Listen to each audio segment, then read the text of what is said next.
बिस्मिल्लाहिर्रहमानिर्रहीम। या अली अलैहिस्सलाम मदद मौजूद पंचतन पाक अलैहिस्सलाम सदा मौजूद। जी पाण गणप काउंटिंग जो लेसन ॾिसी आया आहियूं। अॼु हिन मुख़्तसर लेसन में हिन सबक में वरी उहे जेके नंबर आहिनि अंग 1 खां वठी 10 ताईं या 1 खां वठी 10 ताईं उहे लिखंदासीं कीअं इहो ॾिसूं था।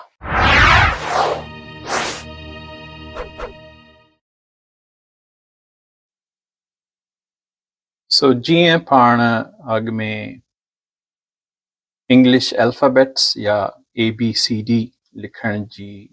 मश्क कई, ईअं हाणे वरी असां 1 2 3 जा जेके नंबर्स आहिनि इंग्लिश जा, पाण चवंदा आहियूं उनखे अंग। में इंग्लिश में उनखे चइबो आहे नंबर्स, NUMBER।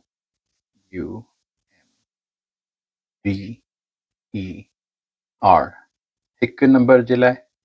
नंबर्स माना हिकु खां वधीक जमा नंबर्स। त नंबर्स जेको आहे उनखे ॿियो बि लफ़्ज़ आहे, हिकु अंग खे डिजिट बि चवंदा आहिनि, डिजिट। जेको डिजिटल ॿुधूं था पाण लफ़्ज़ इंग्लिश जो, उहो इन ई डिजिट मां ई निकितल आहे। छो त जेको कंप्यूटर आहे या इहे जेके डिजिट्स जेके पाण ॾिसूं था, डिजिटल शयूं, इन्हनि जे पोयां ज़ाहिर आहे अंगनि जो ई कमु सॼो उन हिसाब किताब ते ई हूंदो आहे। पाण हलूं था पहिरियों नंबर। अॻ में पाण सिर्फ़ु तस्वीरूं ॾिठियूं हुयूं, पर हाणे वरी लिखण जो बि था हलूं। त सिंधी में पाण लिखंदा आहियूं हिकु हीअं, इंग्लिश में बि ईअं ई आहे। हिकु फ़र्क़ु इहो आहे जो हीअं बि लिखी सघो था, पर हूअं तरीक़ो आहे उहो हितां मथां वरी 1 1 असां लिखियो 1। हीअं रुगो लिखण जी मश्क करे था वञूं, ठीकु आहे। वरी हिन सां सम्झो त हीअ वरी उहो माण्हू जेको पहिरियों भेरो थो लिखे थो कीअं लिखंदो हिसाब सां 1 लिखो। ऐं जेकर इंग्लिश वारे हिसाब सां लिखणु चाहींदो त न बि लिखियो आहे ऐं तव्हांजो अहिड़ो बि थिए थो त बि का ॻाल्हि कान्हे, पाण ई जीअं लिखंदा वधि वधीक त बि तव्हांजो बहितर थींदो हिसाब सां 1। ऐं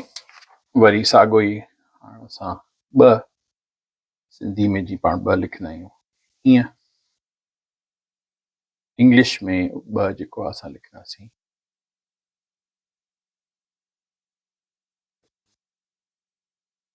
ऐं उनखे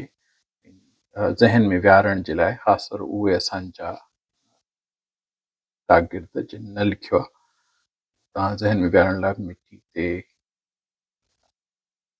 तसवर में बि लिखंदा। त उन सां हीअं जीअं पाण लिखंदा आहियूं त कुदरत ख़ुदा जो कमाल इहो आहे, मालिक जो उहो असांजे ज़हन में वेही वेंदी आहे उन सूरत। पोइ असां उहो जेसि ताईं मालिक हाफ़्ज़ो रखे थो त इंसानु कॾहिं विसरंदो न आहे। 2 हीअं लिखिबो आहे, हीअं बि लिखंदा आहिनि, हीअं बि लिखिबो आहे 2, हीअं बि लिखंदा आहिनि, सभु सही आहे। हीअं बि लिखी सघो था, इहो 2 आहे, 2 2। हाणे वरी हिन सां बि असां लिखूं था। साॻी ॻाल्हि त वरी को नओं माण्हू हुजे ऐं उहो थो लिखे त उहो कीअं लिखंदो, पहिरीं न लिखियो आहे।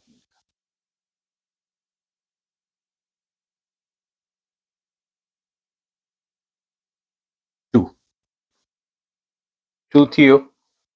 हाणे वरी असां लिखूं था 3।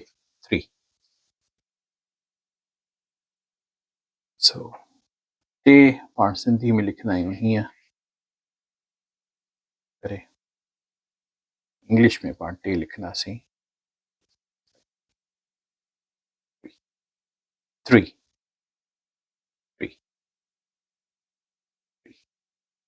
हीअं बि लिखंदा आहिनि ऐं वरी हीअं बि लिखंदा आहिनि, ॾिसो हीअं बि लिखंदा आहिनि ऐं पंहिंजे 3 सां मुशाबत बि रखे थो। हीअं ॾिसजे त हीअ ओड़ो ई आहे, ज़रे घटि रुगो हिनखे हीअं हितां लीको कोन्हे, बाक़ी ओड़ो ई आहे जहिड़ो असांजो 3 आहे। ऐं मक़सदु हिन ॿोलियुनि जो इहो हूंदो हो जो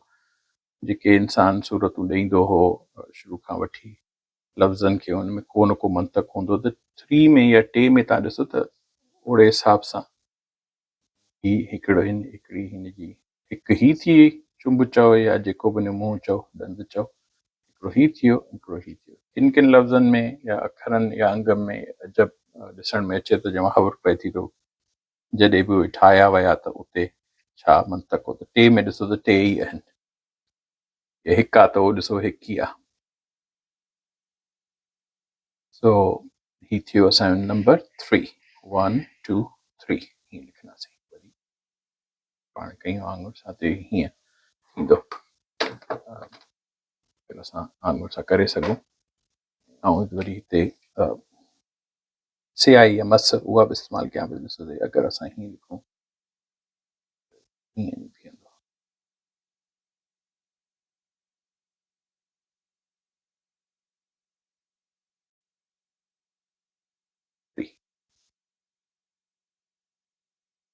हीअं टे खां पोइ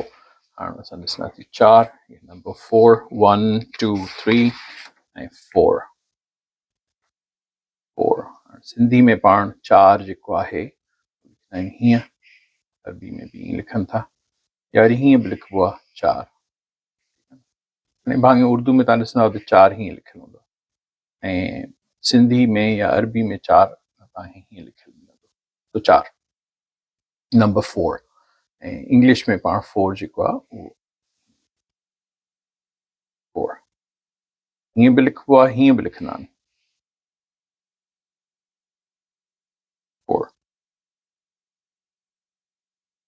4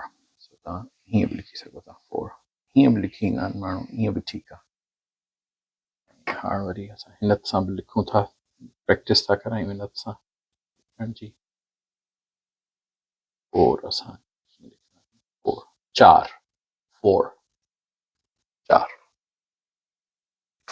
4 खां पोइ असां ॾिसंदासीं 5 5 ऐं 5 जेको आहे पाण जेको लिखंदा आहियूं सिंधी में पाण लिखंदा आहियूं ऐं तव्हां हुन गौर कंदव त जहिड़ो पते वांगुरु उन जी सूरत बीहंदी आहे या वरी तव्हां हूअं ॾिसो त जेको दिलि जो ठाहिबो आहे शेप उन वांगुरु ईंदी शेप आहे फ़र्क़ु इहो आहे जो 5 जेको आहे हीअं असांजो पते वांगुरु आहे अगरि असां हिन खे ॾिसूं त माना ही 5 असां जेको पाण सिंधी में लिखंदा आहियूं 5 हीअं लिखिबो आहे ऐं इंग्लिश में 5 5 उहो असां हीअं लिखंदासीं 5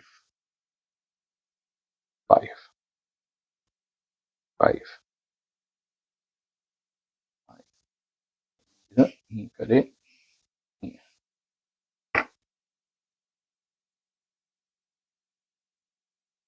जेकर तव्हां वरी हलाईंदा हुनखे पंहिंजे हथ खे ज़हन नशीन करण जे लाइ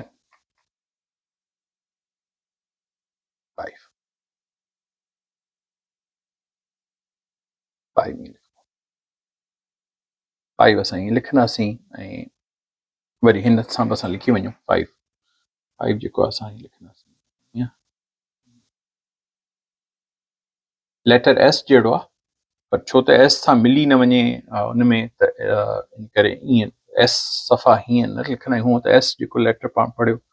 स्पून या शुगर या स्वीट उहो हीअं लेटर एस जेको इंग्लिश में ही इनखे इन सां मिली न वञे त पोइ के माण्हू जे ईअं लिखंदा आहिनि त पोइ वरी हितां खां ॾंडी एड कंदा आहिनि हिकिड़ी मिलाईंदा आहिनि ॾंडी ताकी एस सां मिली न वञे लिखत में त लिखियलु 5 हुजे ऐं ॾिसण में रुॻो एस ईंदो त उहो ॻाल्हि सम्झ में न ईंदी सो 5 हीअं लिखिबो आहे न 5 ही जीअं पाण हिते लिखियोसीं 5 ऐं हूअं तव्हांजे ॾिसो त 5 जी सूंहुं वरी इहा जो जहिड़ो हीअं पते वांगुरु ॾिसण में थो अचे या दिलि जे शेप वांगुरु आहे पर फ़र्क़ु इहो आहे जो जेको आम तरह सां जेको जीअं दिलि ठाहिबो आहे या माना जेका ईअं असल में त हुन शेप अहिड़ो कोन्हे पर उहो हीअं हूंदो आहे त इहो ईअं ई आहे 5 जेको आहे 5 खां पोइ असां ॾिसंदासीं 6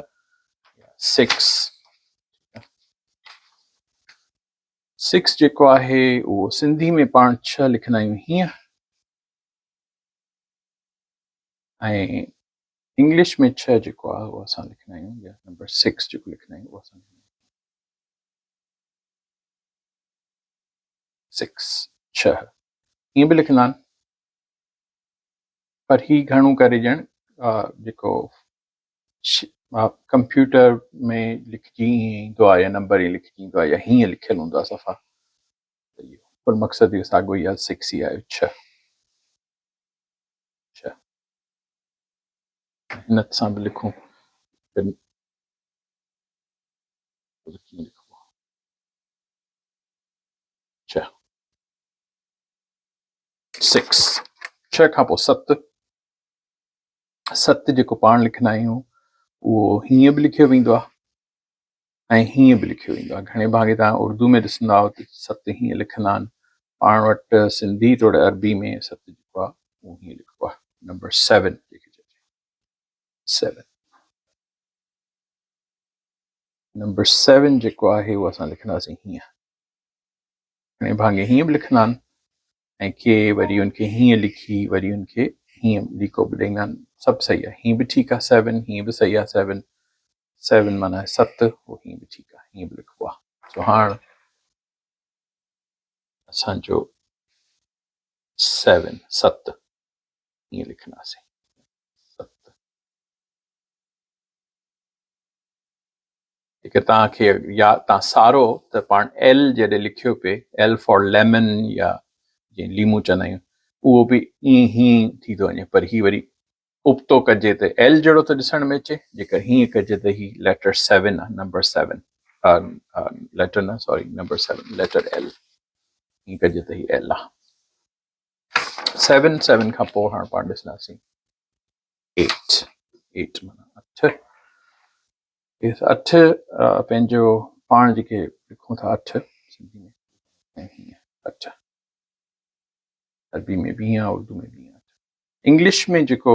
8 आहे उहो 8 8 उहो हीअं हूंदो। हाणे घणेई इन जा बि तव्हांखे जेको सवलो लॻे तव्हां उहो हथ खे हलायो, तव्हां चाहियो हीअं ठाहियो या चाहियो तव्हां हितां खां जितां बि तव्हांखे सवलो लॻे तव्हां खणी हीअं करे 8 ठाहियो, 8 8 8 माना 8। हाणे हिन सां कोशिशि कयां 8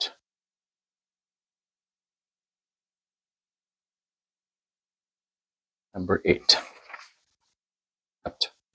8 खां पोइ हाणे पाण लिखंदासीं 9 9 सिंधी में 9 जेको आहे उहो असां लिखंदा आहियूं हीअं, ऐं इंग्लिश जे 9 में या सिंधी जे 9 में या अरबी जे 9 में को घणो ख़ासि फ़र्क़ु कोन्हे, तव्हां ॾिसंदव 9 पाण बि हीअं लिखंदा आहियूं, इंग्लिश में बि हीअं लिखबो आहे। हाणे हीअं बि लिखी सघो था, बिल्कुलु हीअं उभो बि लिखी सघो था 9, हीअं कर्व या हीअं वरियल हुजे ईअं बि लिखी सघो था 9 9 नंबर 9 हीअं बि लिखंदा जेको ऑलमोस्ट स्मॉल जी जहिड़ो आहे, तो 9 9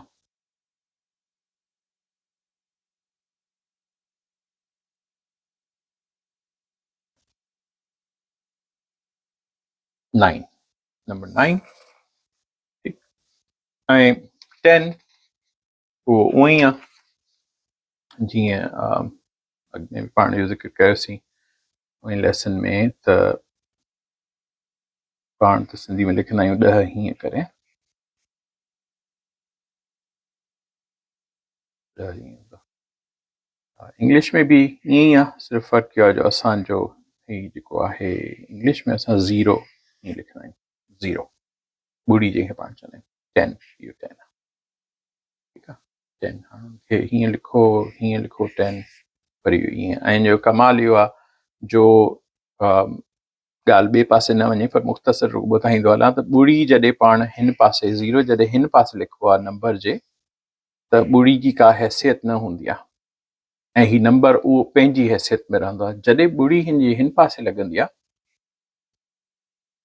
नंबर जे खाॿे पासे जॾहिं अचे थी पंहिंजे ॾिसण वारे लाइ साॼे पासे, पर जॾहिं नंबर खे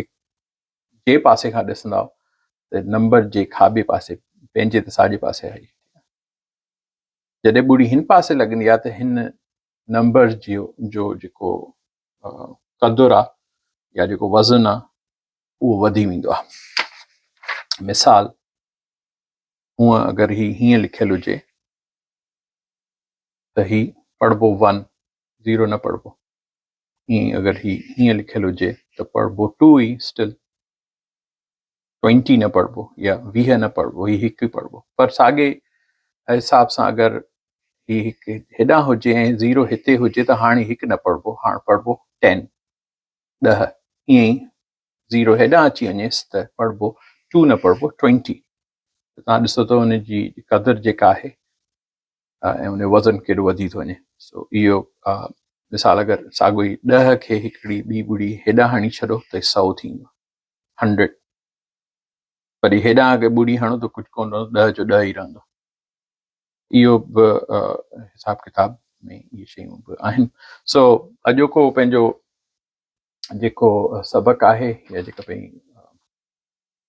हिकिड़ो रिविज़न कयोसीं त नंबर त असां पाण अॻ में ॾिसी वियासीं, पर ॻाल्हि इहा हुई त हाणे असां लिखंदासीं उहे नंबर कीअं। पाण अॼु जेके नंबर कयासीं 1, 2, 3, 4, 5, 6, 7, 8, 9, 10. वरी ॿीहर 1, 2, 3, 4, 5, 6, 7, 8, 9 and 10. अवल ख़ैर, वरी ॿी मुलाक़ात पंहिंजे नेक्स्ट लेसन अॻे सबक़ में थींदी। सदाईं गॾु या हली मदद।